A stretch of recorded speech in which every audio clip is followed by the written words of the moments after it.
So today we're here to speak with Barbara Cole, the accomplished and celebrated Canadian photographer whose dynamic career has spanned decades.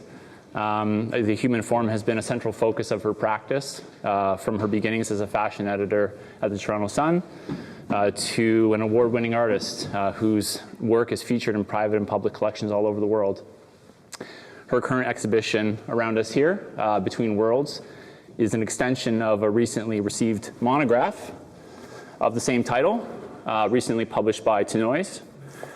This expansive and in-depth tome provides a glimpse into the world that Barbara has created, sharing stories, experiences, anecdotes, and images from the numerous series she has brought to life.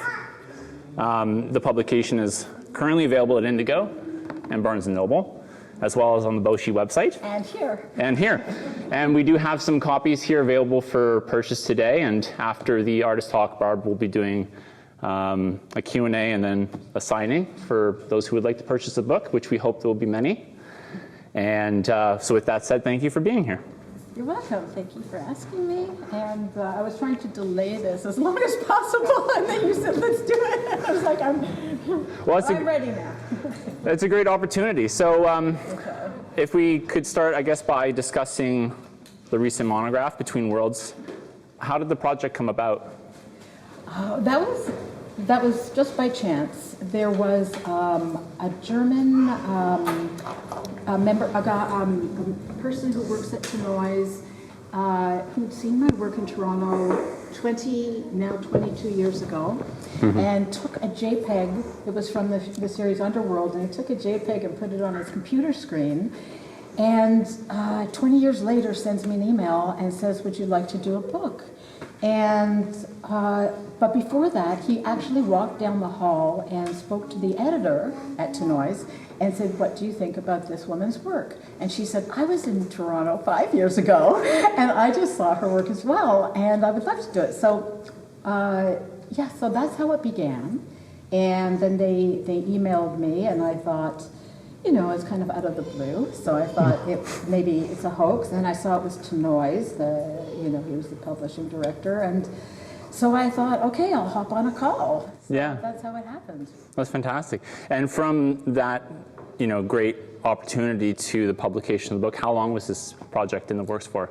It took 2 years, and it was interesting because it was kind of difficult. You had to give them, in this case, the book is everything I've done in my photographic career. So I had to scan all my old work, all my old series. There are so many of them, and even my tests and my,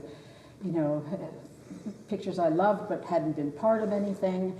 And so that took a few months to do, but it was also an emotional journey of kind of going back in time, and it's kind of like when you smell something or you hear music and you remember where you were at that moment in time. So I was like, every day I'm like, oh my God, that was so great, and I wonder what that person's doing now, and all that good stuff. But it was kind of hard because I also felt like I'd done a lot, and where do I go next? There was that feeling of have I finished now? So anyways, a year into the project, I'm on a Zoom call with complete strangers. And no one's telling me anything, but suddenly the editor and the designer I'm talking to have switched names and faces, and nobody's telling me anything. So I'm going along with it. And apparently the two people that I had initially worked with left to go on to other things, and nobody told me. So I'm very, very lucky that the book continued, because usually when there's a change at the top, people throw out all the projects and begin again with somebody else. And this wasn't the case, and I was very grateful for that, because I never really believed it would happen until I got my copy. Yeah, of course. Yes, of course, and we have some here today, I'll mention again, for purchase and signing. I guess going back to what you started with a little earlier, it sounded like a really daunting task. When your career is covered a number of decades, there's a lot of work to go over. The book is only so big. Yeah. how did that sort of editing process work? Did you have somebody who, was really helpful with that? How did, I guess illustrate for people how that came about? Okay, this editor was really analog, and it was fascinating until she came on board.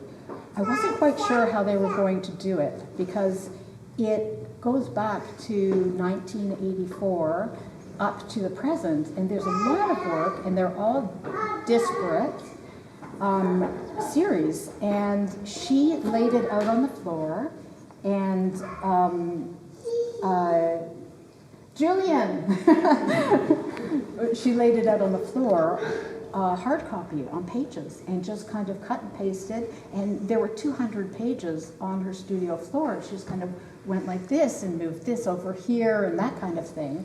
And then she sent me photos of each page. Yeah. And text goes here, and this picture with that picture. And she was brilliant. She didn't do it chronologically, which was a fantastic way to do it. She saw combinations. She saw themes from one decade into another, and she was able to put one picture next to another picture that I hadn't seen the connection with before. Yeah. And that was really fascinating, and I knew I was in great hands then. I really felt like she was just exceptional, and she taught me a lot too, because of course publishing's a big corporation, and Yeah. she kept reminding me, this is your book, fight for it. I did change the cover about 6 months before it was published, and all the marketing materials had gone out with a different cover. And she said, look, this is your book. And I fought for it, and thank God they went through with it. Out of curiosity, what was the other image? Well, it was a really hard image to not love, because it's of my daughter. Oh. And it's from Underworld, but I felt it was 20 years old, and the cover I felt needed to be current, and this cover is the newest series from somewhere. Yeah. And it was more colorful, and it also illustrates the topic, the way I approach things, because it's between worlds. It's underwater photography mixed with above water backgrounds.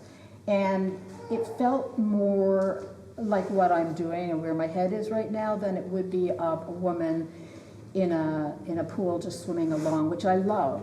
But I had done that in 2003. Yeah. It was time to move forward. And I mean, I've known your work since I started at the gallery about 15 years ago, and I was very familiar with your bodies of work where it was a figure underneath the water.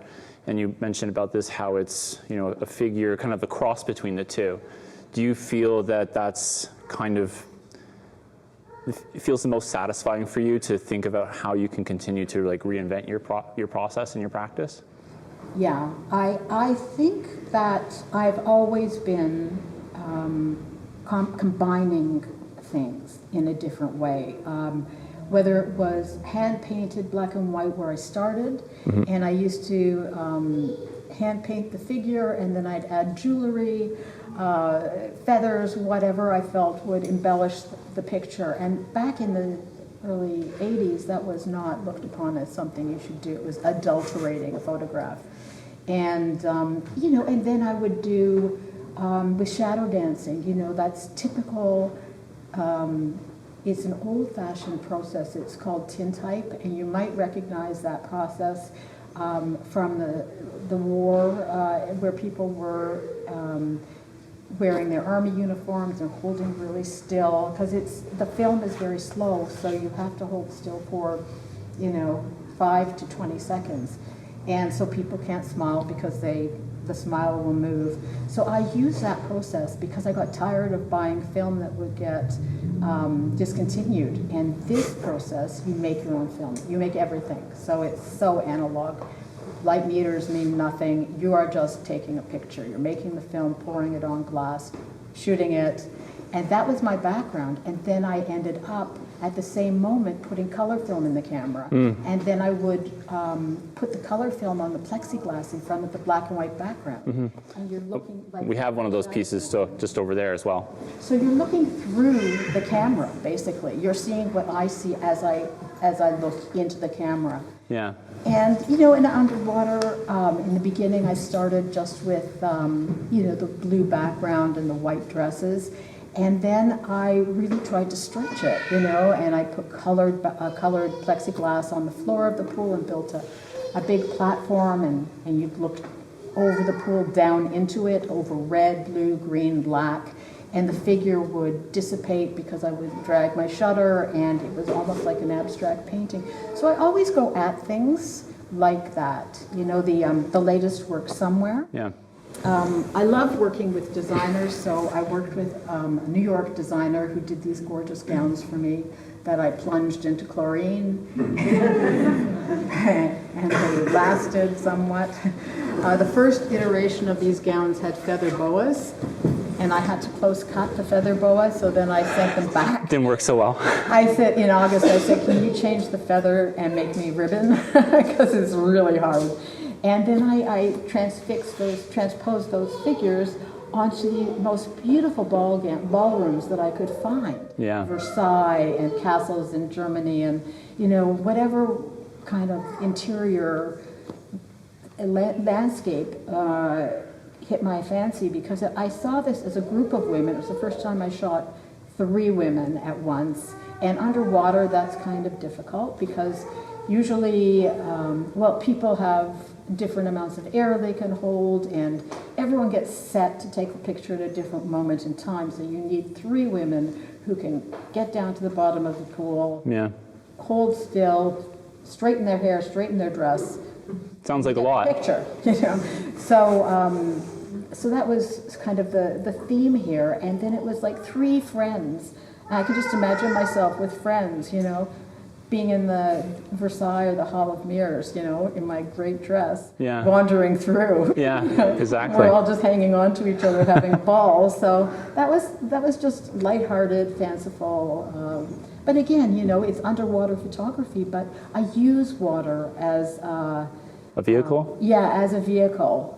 It's not like you look at that picture and you'd say that's underwater. Mm-hmm. It's more, and Falling Through Time was the same way. Well, even thinking of this piece next to us, it's from a reflection. Yeah, this is a reflection of body of water. On pavement. Yeah. In my studio. Yeah. And after each shot, we had to vacuum up all the water on the stone so the people in the studio below me wouldn't get wet. Not a good thing. Yeah, so I mean, again, you know, just playing around. Yeah.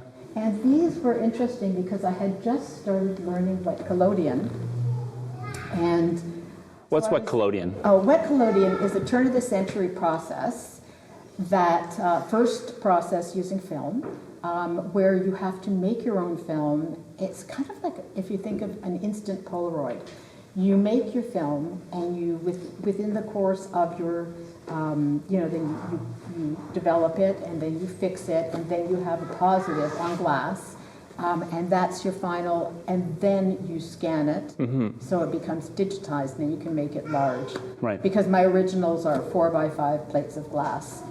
And this one, I was just getting the hang of things, and my exposure times were between 20 and 45 seconds. So I ended up using mannequins. Because nobody could hold. You didn't know that. No. You learn something new every day. Yes, mannequins, Yeah. because they held still. Right. That's pretty handy. And actually, my Montreal gallery came to do a studio visit, and I actually took all my mannequins and put them under the fire escape.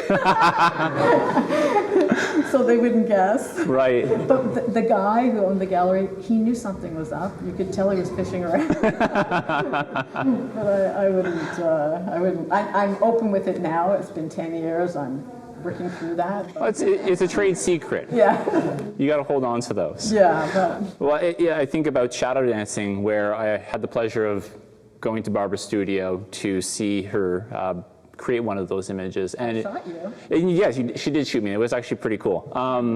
It felt like a great privilege, actually. And it was interesting seeing you, because that's a double exposure. Yes. And so Barb has like a little setup, like a little mini makeshift dark room. Oh yeah. Where you're portable dark room. Yeah, she's in there, closed up, making the plate, and then she has the camera set up, setting up light meters, getting everything just so. And then the model is sitting there, and it's not a mannequin, it's an actual person, Real person. who has to sit there for, was 12 seconds? Yeah. It's between 5 and 12 seconds. It depends how old your film is. Yeah. And so she comes out, she puts it in, does the one exposure, has the timer, but then she has to run back in, get the second plate while the model's still holding the same position to do the color. It was, Don't breathe. yeah. It was like, it's physical activity in your practice seems to be very evident, you know, Yeah. whether you're in the water or running back and forth in your studio or trying to think of ways that you can sort of suspend yourself either above your pool or within it. Is that something that you find challenging or that you find invigorating when it comes to creating your work? Oh, I find it, I love the challenge, I guess. I don't like easy pictures. I feel like I need to create. It's almost like a sculpture. Yeah. You know, you have this, I don't just go on a shoot and say, let's just see what happens. You know, I draw the storyboard, I think it very clearly through, I work with the agents to find just the right type of person, and then I need to feel the physicality of film. You know, I need to feel that this is something historical and something that has weight. You know, it's not a digital camera. I took it's a big camera. I took my camera into the belt line behind my house to shoot, and younger people were asking me what that was, and I didn't understand at the beginning. That's my camera, you know? Yeah. This is not a camera. Well, it's not really what I want to do. No. So, I mean, there's nothing against iPhone photography, but this is upside down, backwards, dark cloth over your head. You've made your film. You, through experience, know what your exposure is. In this type of light, it's whatever, 5 seconds or 10 seconds or 12 seconds. And you know what, I also use antique lenses, so it gives a beautiful quality to it because the glass is kind of damaged around the edges. So each picture has its own, it's called bouquet. And I just love the feeling of it. And I have to say that the people I work with in my practice in my studio when I'm shooting, they love it too. It's such a relief to come into a shoot with a photographer who is not, holding their finger on the motor drive and everything's coming up on the computer screen beside them, and then everybody jumps in and knows what you're doing. I mean, the beauty of underwater photography was that it was my office. Like nobody saw what I was shooting. Yeah. And they just say, can I, do you think you got this? And I go, yeah, I think so. Yeah. One terrible story was I did some commercial work, and I was doing a shoot for a very good Canadian designer, and we wanted to, upscale her clothes. So I said, well, you have to get Louboutin shoes. The red sole will just be fantastic. They said, why don't we just paint it? And I said, shh, no, we don't. If he did the sole, we're going to use the real thing. Yeah. So I got the sole in the water. Within seconds, I saw little red flakes in front of my camera lens, and I'm going, oh my God, and I whispered to my assistant, the paint's coming off. The whole shoe disintegrated. Oh, wow. I ended up painting it in Photoshop, but I didn't want to tell the designer who spent $1,000 on this prop. Because I wouldn't paint it. It's an expensive prop. Things that happen underwater, gives you just enough time to collect your thoughts and move on. Yeah. So that sounds like an accident, something that happened, and you had to go in and fix it up after. Have there been other accidents, like happy accidents, that have led you to a body of work or led you to something that you've felt particularly satisfied with? Well, this was a happy accident, actually, because this is called Miroir d'Eau, and I was in France, in Paris, and we'd gone to the Pompidou Museum, and on the 8th floor or something, there's a little, reflecting pond that you can go and sit outside. And I didn't realize it was broken at the time. But there was just little bits of water on the stones. And I thought that was intentional and that was an art installation. Oh, So I came home and I started to describe, I needed to buy these stones. So what kind were they? And I thought, oh, I'll go online and I'll see what this was. And I realized that the pump in the pool had been broken. It actually, a reflecting pond. There's that much water in it. Oh. Not that much. no. So that was a happy accident. Fantastic. I went back into the studio and my assistant would spill water on, we'd have the mannequins just so in the puddles, and that's kind of what I wanted to do. Another accident, which was happy because I learned that I needed glasses, was I was shooting something for the Royal Ontario Museum, and it was the pearls exhibit. And I had to shoot the pearl. We had to shoot this model, but also we needed to shoot the pearl and the clam. Okay. And I kept swimming right over it. And I'd say, where was it? I can't find it. And my assistant and I were looking, he says, you can't see it, right? And No. I go, I can't see it. So he said, when you hit that place in the pool, I'm going to bang on the side of the pool. Oh. Tilt your camera down and click. And get it. So I did that. And with this series here, one of my designers gave me a 60-pound dress. It was just amazing. But it was 60 pounds full of all kinds of beading and pearls. And not in the water yet. And it was, he helped me carry it to my car. That's how heavy it was. Wow. Then we put it on this very skinny National Ballet dancer, and she got it wet, and she's holding a pole above her head. Oh, man. And then she decides she's going to get really Adventurous? creative. Yeah. And she lets go. And she fell like a rock to the bottom of the pool. And I'm looking at her and I'm going, what is this? That doesn't look good. I'm thinking visually, she can't get off the pool. So my first assistant dove in. My second assistant didn't want to wet his new running shoes. Wow. Priorities. Priorities, exactly. I can understand both. Wow. Running shoes are good. Yeah. But anyways, and she was such a professional. We were all freaking out because that was close. And she just, this is nothing for a ballet dancer. They're tough. They weigh 3 pounds, but they can lift a car. And is that one of the reasons why you so often work with? I do work with dancers, but I do also work with models. Both. It depends. With chromatics, where I had to encase a model in a Zentai suit, which is an all-in-one piece suit, and it's cloth. And I use dancers because when you wear this entire cloth thing, there's a little mouth hole and that's it. And maybe no eye holes. No.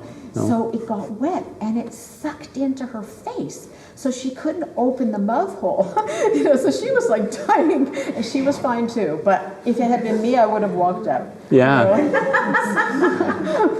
So, the things you learn underwater are crazy. Yeah.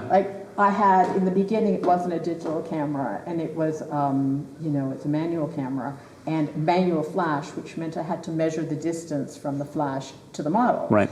And then I could set my aperture and get a good exposure. And I was always making mistakes. I do make a ton of mistakes, okay? See, these pictures are the ones that came out. So I decided that I would buy string, and there was a green string and a pink string.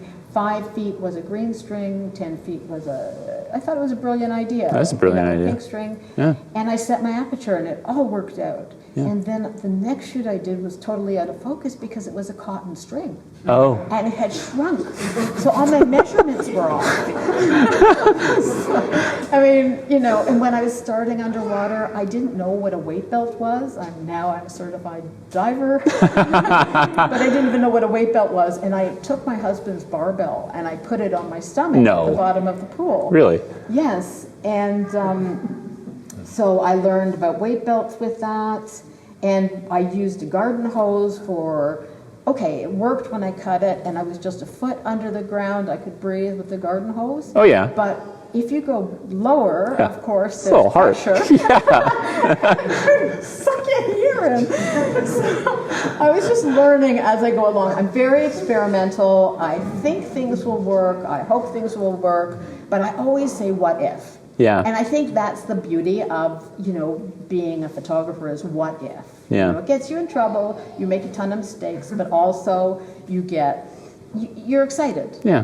Like there's all kinds of wonderful, happy accidents that occur. Yeah, you have models sink to the bottom of the pool. You can't breathe. Do you have a disclaimer for people who sign up for this gig? Yeah. No, I don't. I say I should, but I haven't done that yet. I've always, from the very beginning, gotten them to sign a model release. Yeah. Okay. That's because they think that, if I sell this picture for $12,000, that they deserve half of the 12. They don't see the 1,000 pictures that I did to get to the one that works. So yeah. And actually, speaking of number of pictures and thinking about having to go through all the pictures for the book, looking through all of them, what surprised you the most? Like because you're looking basically over most of your career, if not all of it. What surprised you the most when you were going through them? Yeah, so far. Thank you. Okay, I've been dealing with that in therapy. Just joking. But it did kind of go through my head. What happened is it was like a bright light that came on in my head, because I don't do the same thing over and over again. I change, I shift. Each show, like you won't believe the next show that's coming up, it looks nothing like any of this. So I always change.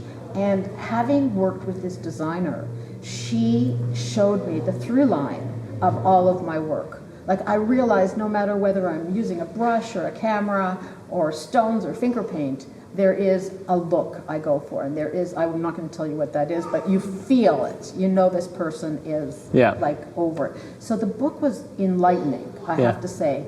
And it freed me up, because I always had that question in the back of my mind, like, what am I doing? Why do I change? Most artists really don't change. They're little changes, but they don't go from make a giant leap over here once they're successful shooting. This piece from that piece on the opposite wall. That was Tomorrow. Yeah. And that piece was one of my first pieces in my show. That was called Tomorrow. It's a mural. Large in those days was 8 by 10 or 11 by 14. That's 1984. Wow. And this was large. This was gigantic in terms of what was happening in the day. That's huge. So I had my model go into the Cameron house, and she fraternized with the guys who were drinking, and I bought a bottle or two of whiskey, and everything went swimmingly, pardon the pun, until I took the scotch off the table, right? That's not part of the deal. So all the men were really upset, and I got a little frightened because I was so naive. I didn't even drink in those days. I was like, what's the big deal? Yeah. Time's over. We're now going into the back room to do shot number 2. Yeah. So the owner of the Cameron house came over and he said, maybe we'll leave it there. We'll just leave the bottles on the table. Yeah. So, so it's just, but I love location. Yeah. And I just love, that's why I use backdrops so much. Because living in Toronto, there aren't so many great walls and places. Yeah. They don't have the historic feeling that I'm always looking for. So I've worked with incredible backdrop painters, and I now lately I get backdrops printed from photographs that I love, or I do my own backdrops from photographs. Well, that I shot Falling Through Time. with all my own work. Yeah. So that was done in the Cameron house, and it just was a magical moment. I could be there today. I remember packing my packs up, and my power packs and my camera. Yeah. Yeah, it was like 45 years ago. Do you get that feeling when you look at any sort of photograph you've taken? Can you imagine that? These are children of mine. Yeah. These are people that I know, and I remember what I was doing, probably remember what I was eating and wearing. I probably remember, everything to do with the shoot. Yeah. It's just like, those are moments. Those are great moments in my life. I love to shoot. We can tell. Yeah. Yeah. So one more question before we move on to if anyone else has any questions. when people buy this book and get it signed afterwards. You're pushing that. I know, sorry. It's just a great opportunity. I think when people read through the book, what do you want them to take away from it? Oh, that's a really good question. Just a love of photography. I think it's the history of photography. I jump around from film to digital to Polaroid, instant films, just how much fun you can have. Yeah. That photography isn't one thing, and it's definitely not just digital. You know, that there are so many different ways of working in photography and exploring that. And I think, you know, also seeing how much fun I had. Yeah. You know, because I really do believe that you get a sense of, you know, the fun of the work and the process. So you see this as a book not just for anybody to enjoy, but also for artists to enjoy. Yeah. Yeah. I mean, artists are people too. Yeah. They look at it in a different way, I think. Yes, artists would be more critical, I guess, but yeah, no, this is... Or see the possibilities, Yeah, perhaps, yeah. is what I mean. Yes, yes, people can see what I've done and how I've experimented and then make it their own. And serve as an inspiration. Yeah, I mean, people come up to me in shows and they say, you know, that you can always tell there's two of them and one's hanging back because she's not a photographer and the other one's talking to you and they really want to know what camera you used and how you did the shot. And, you know, I'm happy to tell them, but that's not what it is. Yeah. It's making it your own. No one can do that. No. It's what my life is that makes me do that. Yeah. Make it your own. Love the water, but show me something new. Yeah. You know? Yeah. Yeah. I mean, anyone can learn more about photographic processes and the science and the methods behind it, but it really is like what you're doing with it Yeah. that makes it your own. Yeah, and it's your history. Like I began as a fashion writer. Yeah. Right? So the clothes in my picture are extremely important. Yeah. You know, I always work with designers or I get them handmade because you can't, as long as you're buying them from a store, you might as well buy them from someone making them. Yeah. You know, because you can't return a dress that's been on your unfortunately. Yeah. Wonderful. Well, thank you. Thanks, Kyle. Yeah. Thank you. Did anyone? Yes, yes.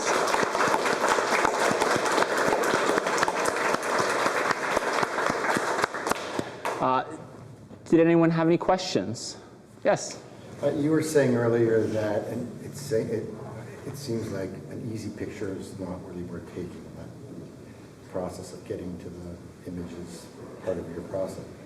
So, can you recall what drew you to the water in the very beginning? Oh, Why are you going to yes. pools?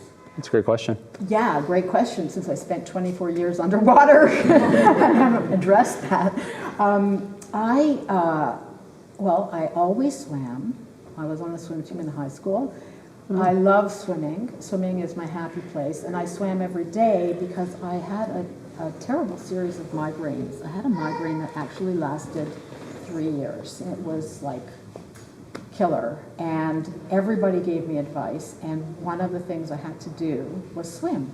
So it forced me actually to swim every day. And when we moved to our house, we were in a townhouse, and we moved to a house, we put a pool in the backyard. I mean, we were really privileged, and we were able to put a pool in the backyard. Never thought I would use the pool. And I swam constantly, and at one point, there's another photographer in Toronto that I really competed with, and I won't tell you her name, but she's really good. And I saw that she had a show in New York. And I thought, oh my God, I want a show in New York. And I'm looking at the pool, and I remembered that when I was at the Toronto Sun in the 70s, I borrowed my girlfriend's pool, her mother's pool, and did some underwater pictures, and I really enjoyed it, but super messy. You know, you can't ask to borrow the pool again. You know, it's just wet towels, cold models. It's just, you have to have that under control. So it dawned on me that now I had a pool. So that's how I started. So I thought, also, I always had trouble finishing work. Like, when is a show finished, right? And I thought, well, if I'm underwater in Canada, it's finished in October. And so I thought, okay, so I'm going to do this. And I just went in with an idea of what I wanted. The model wore my own clothes. All of Underworld was my own clothes. Oh. And I used to I used to buy vintage clothes, and they just worked beautifully. And then October came, and I had another idea. So I waited until April, and that was how it happened for 24 years. This was the first summer I haven't shot underwater. But those early times where you were in the water, did you see something when you were down on the floor, perspectively or something that looks It's just such a magical thing Right. to swim. And I'd been swimming at the Manulife Center for like 5 years at that point, and they had skylights. So the light coming through the water, I was always making a mental note of that, and the people swimming past me, you know, like, that's interesting, you know. And so when I got in the water, it just had become part of me. It wasn't like I just knew what I wanted. It was one of those shows where after the very first roll of film, I just knew I had it. Yeah. Yeah. Usually shows, you know, after the first roll of film or digital or whatever, you go, I don't know where I'm going with this. And you keep on digging. But this was one of those shows where it happened immediately. Thank you. You're welcome. Do we have any other questions? Well, I'll ask one. Oh. You mentioned discovering that you needed glasses. Do you have prescription goggles? I did everything. I did prescription goggles, but my goggles kept fogging up and filling with water because I have very long, thick hair, and I didn't realize what was causing it because nobody could help me. They kept saying, put the stuff in and put it on your face and it should be okay. But my hair was thick, and it moved the bathing cap around and it moved the goggles around, and so that was a problem. So then I developed a hairstyle for shooting, and then I got contact lenses. And nothing's perfect. And I have to tell you that everything looked blurry most of the time, but I would get out of the water and double check on the computer, and it was a real hassle, to tell you the truth. I hated it. And getting the contacts in the beginning is really hard. Like you can spend an hour and then you realize they're in. But your eye's so inflamed because you kept fishing around. So, yeah, good question though. And I heat my pool so everyone's nice and comfy, and I have one assistant that sole purpose is to take the towels in the dryer and take them out when the model's ready to come out, because I'm wearing a wetsuit, I'm pretty comfortable. She is not, and she's getting in and out of the water constantly to change clothes. So, you know, we had a little hot tub, and everyone psychologically felt that if they could sit in the hot tub, they would be really cozy. But we couldn't turn the hot tub on. Oh. We never told anyone because I needed the circulation to go through the pool, and the water would get cloudy. So they'd go in the hot tub and they go, it's so warm. And we just let them. Then the towel person was also in charge of tea. So Lots of hot drinks. we did our best. Yeah, they're very well looked after. Yeah. And how long are some of your shoots? Like, what's the typical, no, I shouldn't say a typical day, but. The day is long. Yeah. And I can't say enough about the models because they are very brave. It's really scary to, you know, I used to model, and I would be very frightened to come to someone's house, be asked to, we did shoots, we did, what do you call them, casting calls, to see that someone could actually do this physically. But then when they'd come, they'd be nervous and they'd float. Roll. So, you know, you have to relax them, and then sometimes, like, I don't think we have, that one there, okay, that model is lying on her back 2 or 3 inches below the surface of the water. So it's a horizontal picture that's been made vertical. When you're on your back, the water just flows right in your nose, up your nasal cavity, and like it hurts. But they're so amazing. They want you to get the picture. They really want it. We're collaborating, you know, and it's just her and I. So we're a team. You know, I show her what I'm getting on the back of my camera, and, you know, and they're going, they're just trying to make it work. They're just phenomenal. They just come for the joy of working. That's Yeah. what we all do, you know, we're not making Do, buttons. no. Do they provide any feedback, you know, in terms of like if you're showing them the image, do they think, oh, maybe I could try this? Is it, or are you just mainly directing them? No, it's collaboration for sure, but I find it so helpful. They find it very helpful. So I do shoot digital in the pool. I used to shoot film, but then I went to digital. And it's very helpful when I show them the back of the camera and what the image is, Yep. because in their mind, they're just in a body of water. And how can that be nice? You know, like, what am I getting?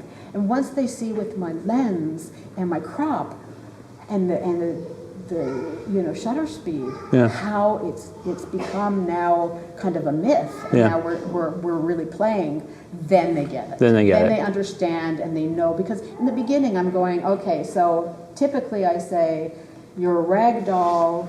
When you get underwater, wait, first let me go underwater, count to 5. When you get underwater, smooth your clothes, push your hair back, get ready, and then open your eyes.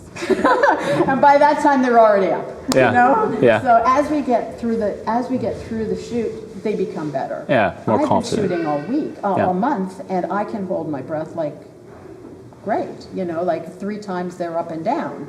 So they feel like they're, you know, I have an interesting story about that too, because I was doing something for Le Petit Prince at the National Ballet, and we're talking about principal dancers, and they're so particular. And one woman came after I'd shot the 2 male dancers, and they'd had time to acclimatize. But she came in and saw them doing it perfectly, then got in and couldn't do it perfectly, and she's so hard on herself. And I was like, just chill, it's okay, we're going to get it, you Yeah. know?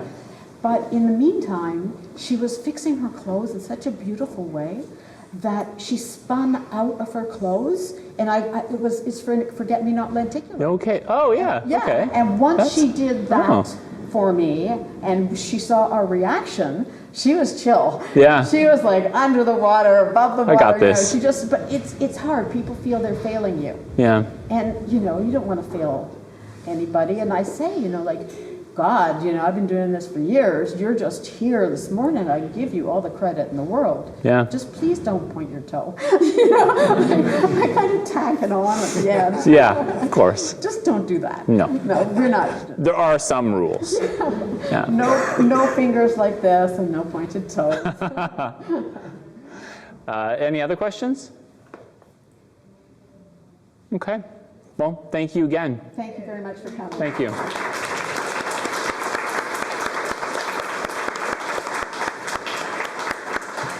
Wonderful. And I know you're going to mention this. no, Barbara will be available to sign books. That's it. Thank you. Thank you.